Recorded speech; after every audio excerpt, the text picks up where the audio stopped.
Depuis le début de l'adaptation en animé du combat Luffy versus Kizaru, il existe de nombreux débats sur la réelle puissance et le réel niveau du personnage de Kizaru. Entre ceux qui pensent que le personnage de Kizaru a un niveau similaire à celui des premiers commandants d'Empereur et ceux qui pensent que Luffy est plus puissant que Kaido, vous voyez qu'il ne peut pas y avoir d'entente, surtout que quand on se réfère à ce que la Toei a animé et à ce que Oda a écrit dans le manga, on peut remarquer que il y a plus ou moins combat entre Luffy et Kizaru, d'où l'incohérence. Donc, ceux qui pensent que Kizaru a le niveau d'un premier commandant d'empereur ne comprennent pas trop pourquoi Luffy, qui lui a le niveau Yonko, est même supérieur pour certains à Kaido, a du mal face à un Kizaru qui normalement doit avoir le niveau de Zoro. Vous voyez donc qu'il y a problème. Du coup, c'est donc pourquoi dans la vidéo d'aujourd'hui, je vais me permettre de vous donner un avis complètement objectif sur le combat qui a opposé Luffy à Kizaru. Et je vais essayer de vous montrer pourquoi, selon la Toei, mais aussi et surtout selon Oda, il y a eu un semblant d'égalité entre Kizaru et Luffy Gear 5 sur Egghead Island. Alors, l'un des premiers problèmes qui accentue l'incompréhension de l'égalité qu'il existe entre Luffy et Kizaru dans le combat qui a opposé ces deux personnages, c'est que beaucoup ne comprennent pas pourquoi Luffy en forme de base sur Onigashima arrivait à tenir tête à un Kaido qui était en forme finale et là, il se fait gifler en Gear Force Snake Man par Kizaru. À mon avis, s'il y a problème à ce niveau-là, c'est parce que beaucoup d'entre vous ont donné à Luffy un niveau auquel il n'appartient pas, un niveau de puissance auquel il n'appartient pas. Parce que pour beaucoup, Luffy est plus puissant que Kaido. Et je pense que quand vous aurez rabaissé les standards de Luffy, vous allez comprendre que tout est clairement logique et tout est clairement cohérent. Alors, vous allez me dire que est-ce qu'on rabaisse les standards de Luffy comme ça, étant donné que ça a été établi par le manga? Justement, non. Les standards que vous donnez à Luffy, ça n'a pas été établi par le manga, mais plutôt par la communauté. Le truc, c'est que comme Luffy, c'est celui-là qui a porté le coup final à Kaido, beaucoup se disent que Luffy est plus puissant que Kaido. Alors que pourtant, malgré son Gear 5, franchement, si tu analyses ce combat, c'est-à-dire le combat qui a opposé Luffy, Gear 5 à Kaido, franchement, les mecs, il y a vraiment un vrai écart entre Kaido et Luffy. Le truc, c'est que lorsque Luffy passe en Gear 5, il faut comprendre un truc. C'est que Kaido, en ce moment-là, il n'a plus la même endurance, la même résistance. Son haki a baissé, la puissance de ses coups a baissé. C'est d'ailleurs pourquoi, c'est pour ça que je vous disais un peu plus tôt que lorsque tu as un Luffy en forme de base qui arrive à rivaliser avec un Kaido qui est en forme finale, déjà ça devrait déjà vous sembler bizarre. Parce que pour vous, c'est que, comme ce Luffy-là a réussi à rivaliser avec un Kaido en forme finale, normalement, Luffy en forme de base devrait être plus puissant que Kizaru. Et c'est pourquoi vous ne comprenez pas pourquoi Kizaru a giflé le Snake Man. À cause de cette incompréhension-là. Le truc, c'est que en ce moment, c'est-à-dire lorsque Luffy en forme de base ou même en Gear Force Snake Man arrivait à rivaliser avec Kaido, ou de temps en temps, il avait même des fois l'avantage, eh bien, c'est parce que Kaido, en ce moment-là, n'était plus à son max. Kaido avait déjà affronté les 9 fourreaux rouges, Trafalgar Law, Kid, Killer, Zoro, Yamato, même Momonosuke. Bref, Kaido s'était tellement battu qu'il ne pouvait plus être à 100% de ses capacités. C'est établi dans One Piece. Plus tu te bats, plus ta puissance, elle diminue. C'est pourquoi Luffy, qui a été battu à plusieurs reprises par Kaido, est allé manger et est revenu. Il arrivait à rivaliser avec Kaido parce que Kaido, il n'avait plus la même puissance qu'au début du combat. C'est simple, clair, net et précis. C'est donc à cause de ça que vous devez rabaisser les standards de Luffy. Luffy n'est pas plus puissant que Kaido. Peu importe où est-ce que ça a été dit. Il n'est pas plus puissant que Kaido. Je suis désolé les mecs. Posez-vous les bonnes questions et vous aurez les réponses adéquates à vos questions. Parce que moi j'aimerais qu'on m'explique comment un Luffy Gear Force Snake Man ou Bondman, au début du combat, Kaido utilise son Raime Haki, il one-shot un Luffy Gear Force. Mais quelques heures après, un Luffy forme de base, je répète encore, un Luffy forme de base clash avec le Raime Haki de Kaido. C'est quoi le problème? Est-ce que c'est parce que Luffy forme de base est plus puissant que Luffy Gear Force, ou est-ce que c'est parce que la puissance de Kaido, elle a considérablement chuté et réduit? Posez-vous les bonnes questions. Vous aurez les réponses adéquates. Donc, il est important de comprendre que non, Luffy n'est pas plus puissant que Kaido, mais le truc c'est que au moment où Luffy passe en Gear 5, la puissance de Kaido avait considérablement réduit, que ce soit l'endurance, la résistance, la puissance ou tout ce que vous voulez. D'ailleurs, ça a été dit à un moment du combat, c'est-à-dire avant que Luffy ne passe en Gear 5, ça a été dit, je ne sais plus par qui exactement, Kaido avait déjà réduit énormément en puissance. D'où maintenant, quel est le réel niveau de Luffy lorsqu'il passe en Gear 5? Les gars, au moment de la sortie du chapitre 1094, je l'avais déjà dit. Pour moi, Luffy Gear 5, c'est niveau amiral. Je sais que quand je dis ça, vous êtes en train de péter votre crâne. Oui, moi je le dis parce que je ne fais qu'analyser. Le truc c'est que vous voulez contredire les éléments du manga parce que tout est dans le manga et chacun dit ce qu'il veut dire. Parce que franchement, les mecs, les choses sont là, le factuel est là. Luffy attaque Kizaru. Il dit Kizaru, Kakuba et Siezo. Un truc du genre, il dit, nous sommes 200 fois plus forts qu'il y a 2 ans. Les propos qu'avait déjà tenu Shaki à l'égard de Rayleigh Vieux, qui à l'époque rivalisait avec Kizaru. Quand ces propos-là sont tenus, vous pensez que Oda, lui, il met ça là en ce moment-là de l'histoire pour rien?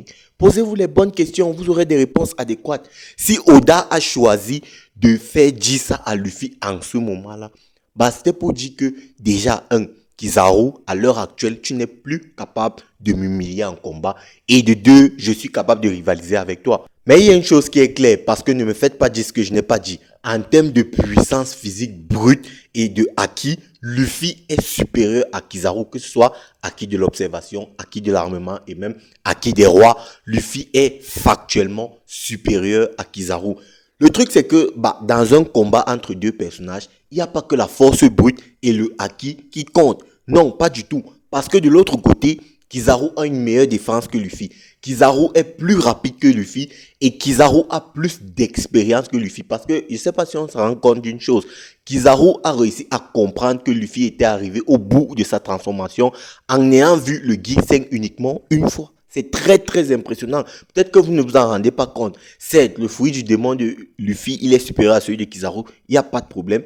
Mais ce n'est pas tout ça. C'est-à-dire, c'est pas le haki, la puissance brute qui fait la puissance d'un personnage, la puissance globale d'un personnage. Non. Il y a bien d'autres éléments qui entrent en jeu. Luffy, avec son Gear 5, il n'est pas suffisamment endurant. Et ça se voit. Ce sont des limites claires que Oda a mis sur le personnage de Luffy. Le truc, c'est que beaucoup d'entre vous ignorent ces limites-là. Et du coup, à cause de ça, c'est ça qui crée l'incohérence. Parce qu'en ignorant ces limites, ils mettent Luffy à un niveau auquel il n'est pas. Du coup, lorsque, le réel niveau de Luffy leur est montré, pour eux, c'est scandaleux. Pour eux, il y a incohérence. Non, il n'y a pas incohérence. Et j'ai entendu des dingueries. J'ai entendu les gens dire que, Kizaru se battait à 100% et à aucun moment, Luffy ne voulait battre Kizaru. À aucun moment, Luffy ne voulait vraiment fight Kizaru. Bon, les mecs, je ne sais pas si vous avez vu le même combat que moi parce que, de mémoire, parce que là, je n'ai pas le combat devant moi, mais de mémoire, Kizaru a dit de vive voix, je ne veux pas t'affronter. Moi, mon but, c'est de tuer Vegapunk. Tu es en train de m'empêcher d'accomplir ma mission. C'est très embêtant de t'affronter. Kizaru l'a dit. Ça veut dire que le but de Kizaru n'était pas d'affronter Luffy. Ça, c'est factuel. Maintenant, là, vous allez prendre que Luffy n'était pas sérieux, n'était pas à 100%. Je ne sais pas où vous allez le prendre. Mais ça, c'est vous qui le dites. Ce n'est pas Oda, ce n'est pas le manga, ce n'est non plus Luffy. Alors, je ne sais pas où vous allez prendre ce que vous êtes en train de dire là. Donc, maintenant, pour ceux qui disent que Kizaru a le niveau d'un premier commandant de Yonko, moi j'aimerais savoir d'où est-ce que ça vous sort. Encore une fois, ça n'a jamais été dit dans le manga, ni nulle part. De toutes les façons, on nous a toujours montré que les amiraux sont supérieurs au premier commandant d'empereur. Mais ça, le fait que les amiraux sont égaux au premier commandant d'empereur, ça c'est vous qui le dites encore une fois. Ça c'est le produit de votre imagination. Parce que je n'arrive pas à comprendre comment quelqu'un dit que, il n'arrive pas à comprendre comment un Kizaru fait pour gifler un Luffy, Giforce, Snake Man, qui pourtant est normalement supérieur au Snake Man qui a affronté Katakuri. Pourtant, selon lui, Kizaru a le même niveau que Katakuri. Le truc c'est que tu ne t'es pas posé la bonne question. Peut-être que la réponse est justement dans la formulation de ta question. Peut-être que la réponse est que Kizaru n'a pas le même niveau que Katakuri. Excusez-moi. Kizaru n'a juste pas le même niveau que Katakuri. C'est juste clair. Parce que on est d'accord pour dire que jamais Katakuri ne peut éjecter le Snake Man comme ça. Alors, vous allez me dire que oui, Katakuri est potentiellement capable d'éjecter le Snake Man comme ça ou les autres YC1. On va dire d'accord. Mais le truc, c'est que Luffy s'est tellement senti en danger et il est revenu. Déjà, il y a plusieurs choses à noter. Le truc, c'est que Luffy n'arrivait même pas en Snakeman à toucher Katakuri. Pardon, qu'est-ce que je dis? Kizaru, il n'arrivait pas à le toucher. C'est factuel. En plus de ça, la défense de Kizaru le protégeait suffisamment. Et en troisième position, Kizaru a dégagé le Snakeman. Et Luffy, il s'est senti tellement en danger qu'il s'est précipité pour passer en Gear 5 parce qu'il a très vite compris que le Gear 4 n'allait pas suffire.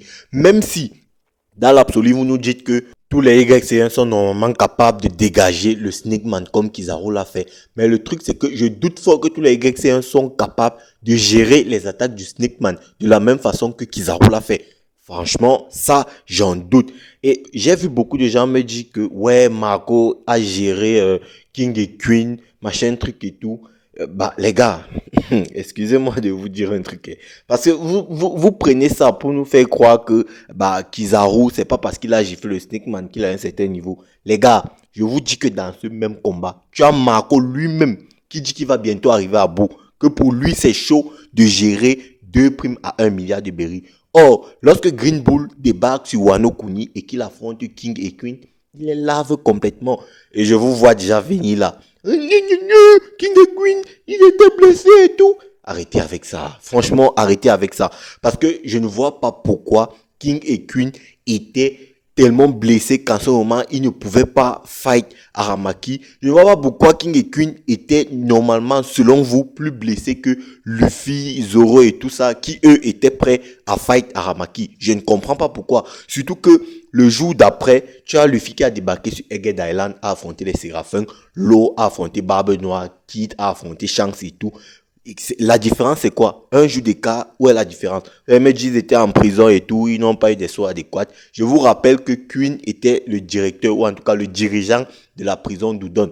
Donc, étant donné que King et Queen, normalement, ils sont emprisonnés là-bas à Udon, avec, pour la majorité de ces prisonniers-là, qui étaient des pirates au Sambet. Donc, ce sont leurs subordonnés qui sont là-bas. Normalement, ils étaient à 100% lorsque Aramaki s'est pointé. Parce qu'ils ont bénéficié, tout comme les Mugiwara, d'une semaine de repos. Et ils ont eu les meilleurs soins. Étant donné que, comme je l'ai dit, Queen, il dirigeait en quelque sorte cette prison de Udon. Donc, il connaît où il y a la possibilité d'avoir les meilleurs soins. Arrêtez avec votre argument de qu'ils étaient en mauvais état. Si King et Queen ont perdu face à Aramaki, c'est pas parce qu'ils étaient plus blessés que tout le reste. Non, parce que je vais vous rappeler qu'un peu plus tard, les fourreaux rouges étaient aptes à affronter Aramaki, même si eux aussi ils ont perdu, mais ils étaient quand même aptes, que ce soit Momonosuke, Yamato, les autres fourreaux rouges, ils ont perdu. Mais si King et Queen, eux, ils ont perdu, ne les cherchez pas de prétexte. C'est parce qu'ils étaient moins forts que Aramaki, c'est tout. C'est tout, vous n'allez pas chercher plus. La seule chose qui pouvait manquer à King et Queen en prison, c'était les repas. Parce que dans les prisons, je rappelle quand même qu'il y a des centres de santé, il y a des, je vais pas dire des hôpitaux, mais on prend soin quand même des malades dans les prisons. Donc, King et Queen ont bénéficié des soins. S'ils ont perdu, c'est parce qu'ils étaient moins forts. Du coup, mon verdict, il est clair. Luffy, s'il n'arrive pas à dégager Kizaru facilement, c'est parce qu'ils sont similairement presque au même niveau. Bon, même si je pense, franchement, in fine, je pense que Luffy est un peu supérieur à Kizaru, mais pas de très très loin, franchement.